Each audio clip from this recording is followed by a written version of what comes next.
I feel the Spirit moving in me. I feel the Spirit moving in me. Well, I thought I'd give you some Christmas presents today. And the title of this talk is Christmas Presents. And for the editors in the room, I did spell presents, P-R-E-S-E-N-C-E, because we're not talking about gifts that you might give in a physical way. Yeah, I know. Oh, and your gifts are under the tree, by the way. So Thomas Holmes was the first one to create what he called the stress scale. And he developed a scale by which we can determine how much stress is in our lives. And he said that if we got to around the 200 stress point level, that we were looking at the possibility of a nervous breakdown or the possibility of being sick. And so I thought it'd be kind of fun to apply Holmes's scale to the Virgin Mary on the day that Jesus was born. So I calculated that any pregnancy is worth 40 points. An unplanned pregnancy adds 20 points to that. And how many stress points do you get by having to tell your parents that it's an unplanned pregnancy? Mary moving in with Elizabeth for 3 months, that adds 25 points to the scale. Mary marrying Joseph was another 50 points. And you can imagine the family argument that must have happened when Joseph failed to make a reservation in Bethlehem during the holiday season. That's another 35 points. Giving birth, another 29 points. I added points for changes in sleeping and eating habits, another 31 points. And then, of course, there were all those guests during the Christmas season, angels and shepherds and the 3 kings from the east calling on this little family. And so what I figured that poor Mary was under about, her point level was about 424. Can you imagine? How many of us feel the excitement of the season? How many of us feel the challenges of the season? Yeah, the stress of the season, the anxiousness of having to buy presents, having to go to parties, having to come to church, or you feel guilty, having to. I think it's really interesting that here we have this incredible holiday, which is about recognizing Jesus' birth, the Prince of Peace, but we have stacked the deck and the holidays with all this doingness. Isn't that interesting?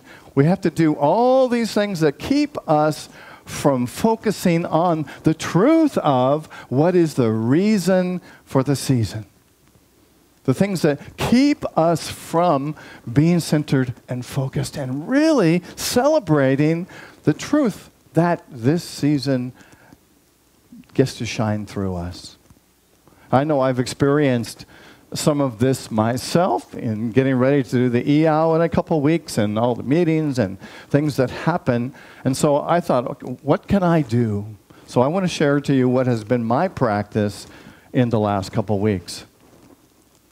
In Unity, the birth of Jesus, the birth of God, is the birth of God's perfect ideas in our consciousness.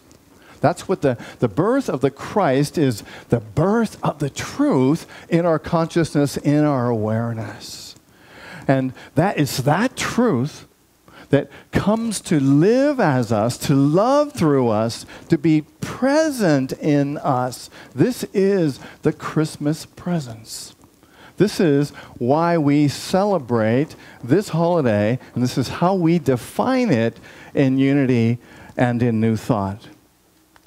It's the awareness of an idea that may have escaped us until the moment that we realize it. A number of people have come to me in the last couple weeks and said, I just have so much going on that this is a really challenging time with my health, my parents' health, my friends' health. And what can we do to celebrate this idea and at the same time be able to be the Christmas presence in all that we're doing? So I recruited my little friend here, Reindeer, and he's helping me and to show us that some practices that we can use to be the Christmas presence every day. The first one, he says, is to focus on your breath.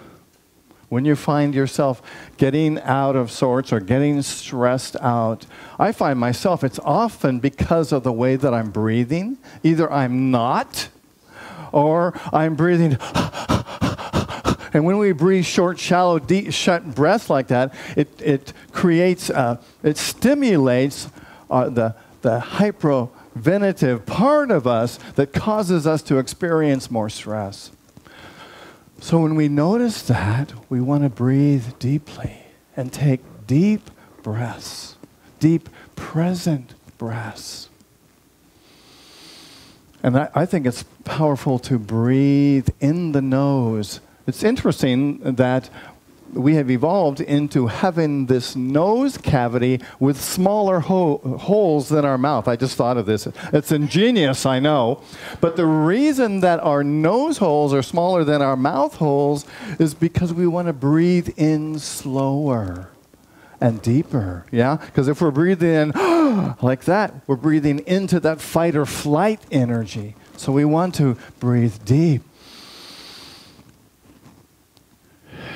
and breathe out. Just doing so allows us to relax.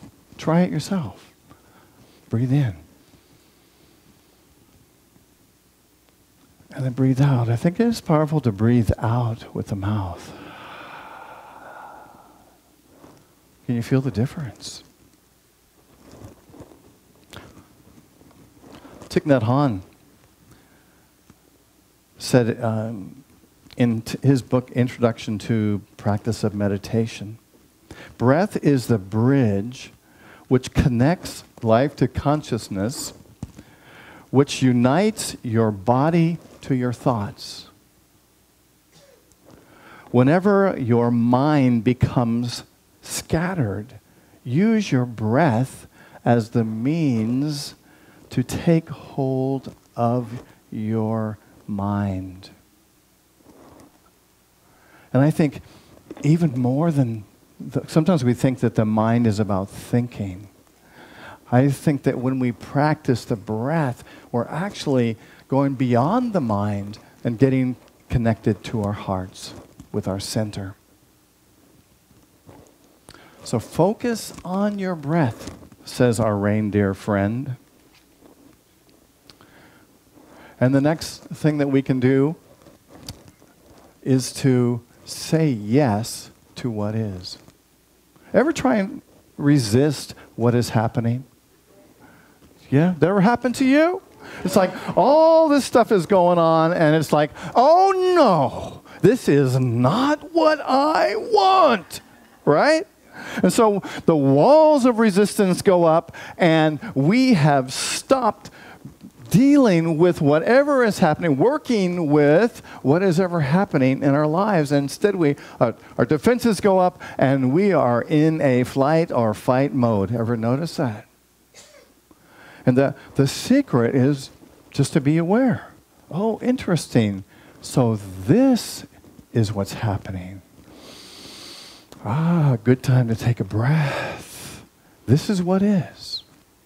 Many teachers tell us just to let it be. Live with what is. Don't try and resist it. Don't try and fight it. Eckhart Tolle says, Always say yes to the present moment. What could be more futile, more insane than to create inner resistance to what already is? What could be more insane than to oppose life itself, which is now and always now? He says, surrender to what is. Say yes to life that is present in the moment. And see how life starts working for you rather than against you. Live in this moment. This is the only moment we have. We so much find ourselves, when we're not in our Christmas presents, looking back at the way things used to be and thinking, oh, I wish that things were like they were when I was young. Ever said that? No. Oh, wait a minute. The lie detector just went up. I've got a chart here of everybody. So just be in the moment. Live in the moment. Don't look to the future for happiness. If we could just be present right now. It's interesting. When we're looking at the past or looking at the future, it's impossible to be present right now. I think it's the Course in Miracles that says that we can only focus on one idea at a time. If we're looking back or we're looking forward, we're not being present in the moment. And likely, we're wishing we were someplace else other than we are. Anybody? I love this one. Eckhart Tolle says, whatever the present moment contains, accept it as if you had chosen it. Wow. Isn't that powerful? Accept it as if you've chosen it. Okay, so I've chosen this. Woohoo! Yay! Can I hear a yay? This is what I've chosen. This is what I have. This is what's showing up for me. All right. Let's do this. Let's work with this. Let's be with this. Let's be the Christmas presence in this. And our reindeer friend says again that you are not your thoughts. Darn. Don't you hate that part? Because we like to think that what we're thinking is mine. I own that. But on the other hand, aren't you glad you don't? So, because that stream of conscious chatter that I like to call the crazy ant upstairs isn't all yours. It's just stuff that is coming through your consciousness because of the things you've been exposed to, and it's not yours. It's just a constant stream of babble that is coming through, and you get to choose what you focus your attention on. You know, we may think, oh boy, that person's weird, or I don't want to be here, or I wish I was somewhere else. Yeah, raise your hand if you can relate to any of these. What a funny dress she has on. I want to go home. Who, me? I'm not judgmental. I wouldn't judge anybody, would I? Or, I am so much better than all these people. So our thoughts are a barrage of information that isn't always true. Of course, it fools us because some of the things that we think are true. And so we get to decide what is the truth and what is not the truth. And that's where coming from this Christmas presence, this Christ presence, comes in. Because those thoughts that aren't about the Christmas presence are usually lack and fear and doubt thoughts, and coming from that place of not truth, of not wholeness, of not seeing the Christ in ourselves or in others. Being the Christmas presence is really about coming from being in the Christ presence, the truth of who you are. The primary cause of unhappiness is rarely the situation that we're in, but our thoughts about it. Rarely are we disappointed or angry for the reason that we think we are. Oftentimes, it's coming from a totally separate place. The primary cause of unhappiness is rarely the situation that we find ourselves in. And most often our thoughts about being in that situation because we don't want to be there, or it's challenging, or we get to change our thinking, or we get to align with the truth. Isn't that great? We get to find a new truth. Woohoo! Yeah, and that's what the spiritual path is all about, isn't it? That's what the birth of the Christ is all about, is finding that truth.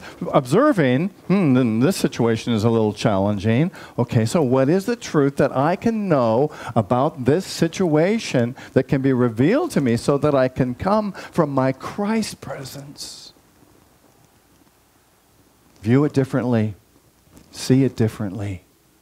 Respond to it differently. To respond with love. Everything that happens to us is an opportunity to advance our spiritual understanding and to raise our spiritual consciousness. Can I hear an amen? Woo! So remember, you are not your thoughts. Eckhart Tolle says, what a liberation to realize that the voice in my head is not who I am. How about that, huh? Woo, it's kind of freeing, isn't it? We can think sometimes that all that craziness that's going on, that negativity is the truth of who we are. It's not the truth. It's just a barrage of false ideas that are coming through the screen of our experience. Who am I then? The one who sees that. We are the observer, the one who sees all of this stuff moving across the screen. You are the observer. Thoughts are just thoughts.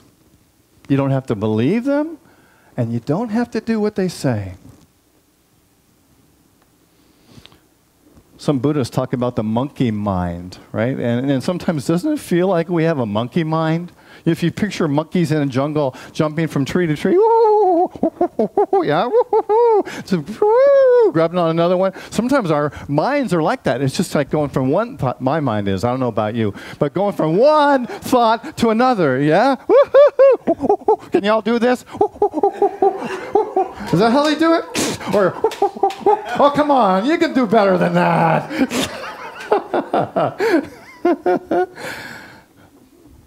Be present in a moment. Loosen up. Nobody's watching you. I used to think about that when I first started taking dance lessons, thinking that somebody is watching me all the time and being afraid to try new things.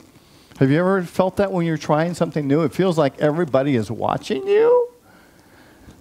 The truth is, nobody's watching you. And if they are, they want you to succeed. I love this. I love this saying. I grew up with this saying. How about you? Don't just sit there, do something. Yeah? Anybody ever say that to you? Oh, my step-parents used to say that to me all the time. So I'd go and get my construction kit and build stuff. You know, I was like, ooh, this is being productive. Don't just sit there, do something. True? True? I think it is valuable to do something, certainly. But I think that one of the most valuable things that we can do is to don't do something and just sit there.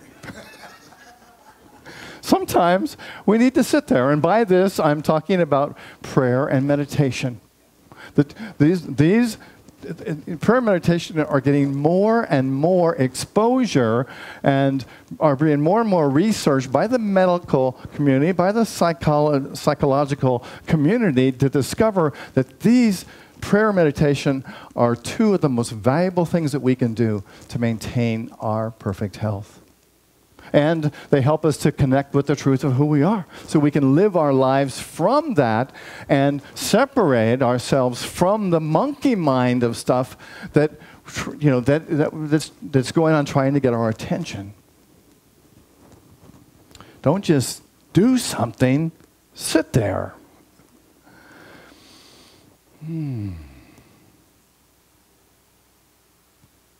So how is your meditation practice? Yeah?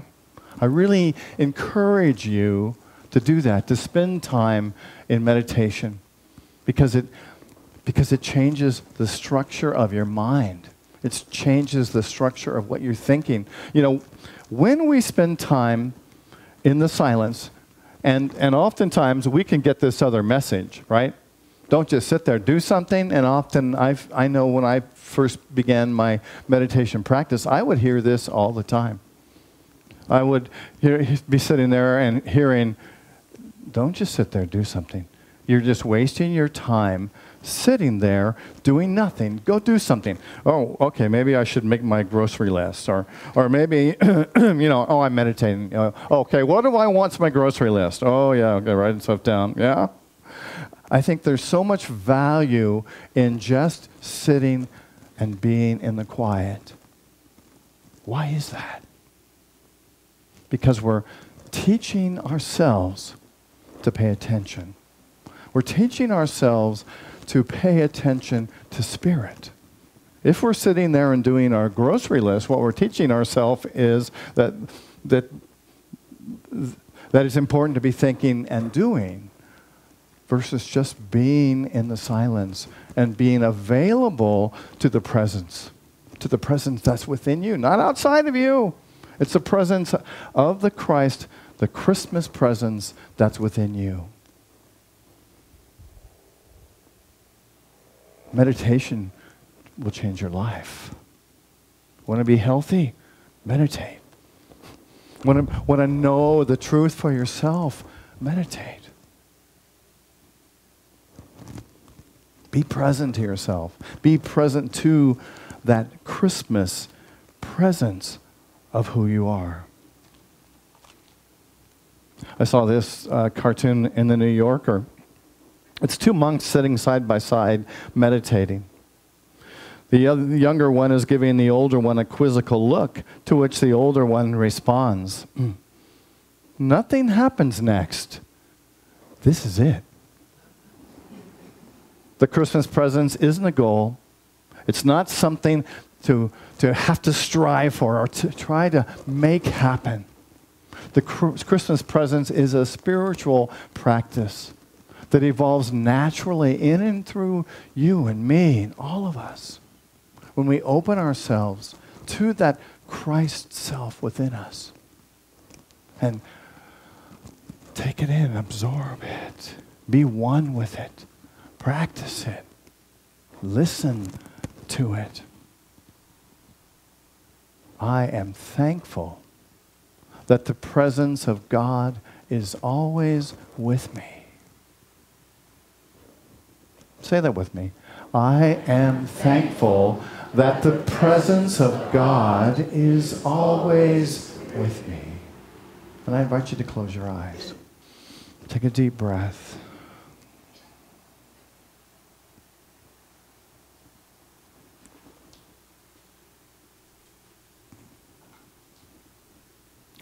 I am thankful that the presence of God is always with me.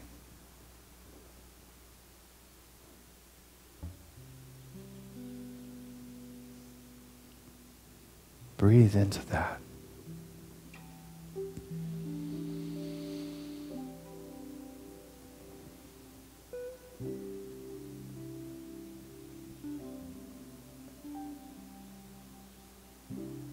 I invite you to take a long, slow breath through your nose,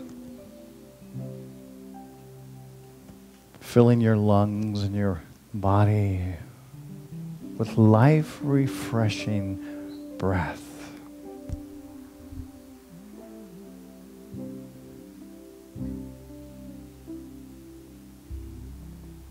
And when you breathe out, to breathe, even to make the breath audible. Breathing in,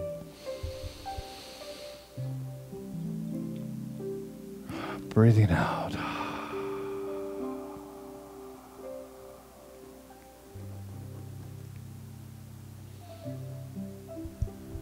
Breathing into the presence of life, to that Christ presence within you.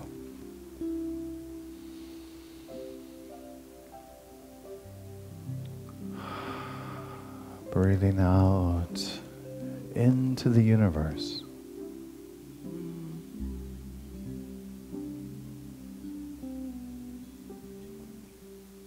Letting your mind be stilled.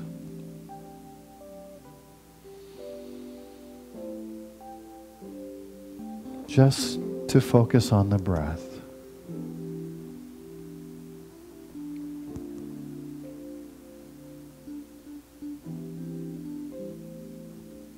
Breathing, relaxing.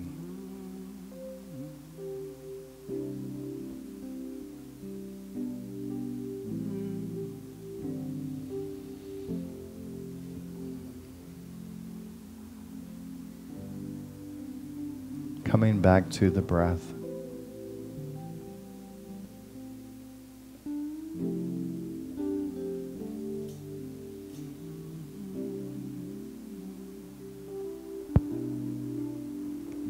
Breathing in.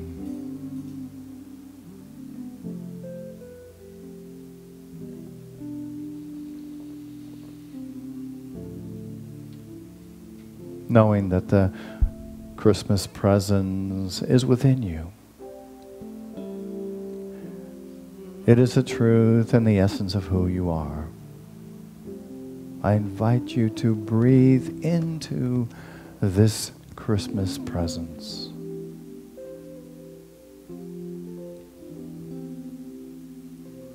And let's take a few moments in the silence.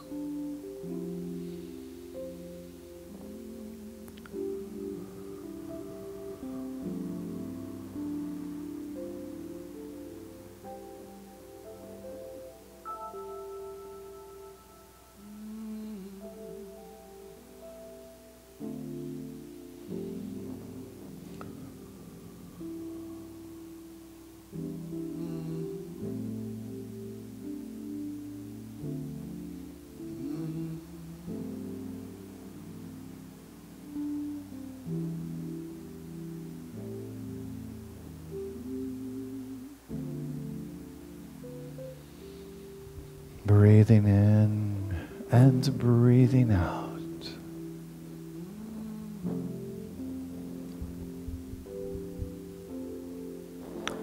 I am one with the presence of God. I am one with the Christmas presence.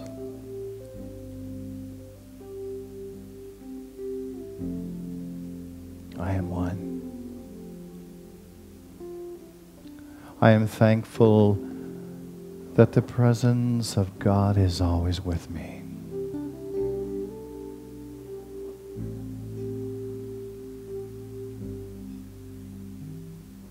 Thank you, loving Spirit, for expressing perfectly in and through and as us, as we embrace Christmas presents.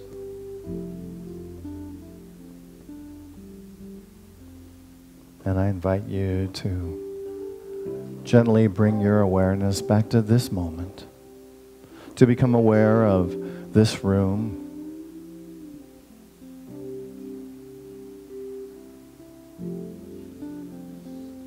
this moment, and to be in this moment, and to open your eyes whenever you're ready. And so it is.